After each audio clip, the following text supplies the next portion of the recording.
ಉಪ್ಪಳ ಸಮೀಪದ ಪಚ್ಚಂಬಳದಲ್ಲಿ ಹೊಸ ತಾರ್ ಜೀಪ್ ಅಭ್ಯಾಸ ಪ್ರದರ್ಶನ ವೇಳೆ ಬೆಂಕಿಗಾಹುತಿಯಾಗಿ ಸಂಪೂರ್ಣ ನಾಶವಾಗಿದೆ. ಘಟನೆಯ ವೇಳೆ ವಾಹನದಲ್ಲಿ ಇದ್ದವರು ಅದೃಷ್ಟವಶಾತ್ ಪ್ರಾಣಾಪಾಯದಿಂದ ಪಾರಾಗಿದ್ದಾರೆ. ಈ ಘಟನೆ ಉಪ್ಪಳ ಸಮೀಪದ ಪಚ್ಚಂಬಳದ ಮೈದಾನದಲ್ಲಿ ನಡೆದಿದೆ. ಮಂಜೇಶ್ವರ ಹೊಸಂಗಡಿ ನಿವಾಸಿಯ ಹೆಸರಿನಲ್ಲಿ ತಾತ್ಕಾಲಿಕ ನೋಂದಣಿಯಲ್ಲಿದ್ದ ಈ ಹೊಸ ತಾರ್ ಜೀಪ್ ಬೆಂಕಿಗಾಹುತಿಯಾಗಿದೆ.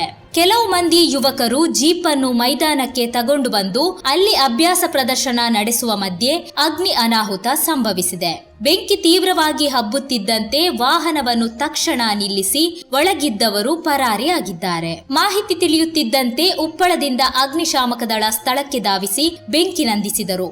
ಆದರೆ ಅದಾಗಲೇ ವಾಹನ ಸಂಪೂರ್ಣವಾಗಿ ಬೆಂಕಿಯಲ್ಲಿ ಉರಿದು ನಾಶವಾಗಿದೆ. ಬೆಂಕಿ ಹೊತ್ತಿಕೊಳ್ಳಲು ಕಾರಣ ಇನ್ನೂ ಸ್ಪಷ್ಟವಾಗಿಲ್ಲ.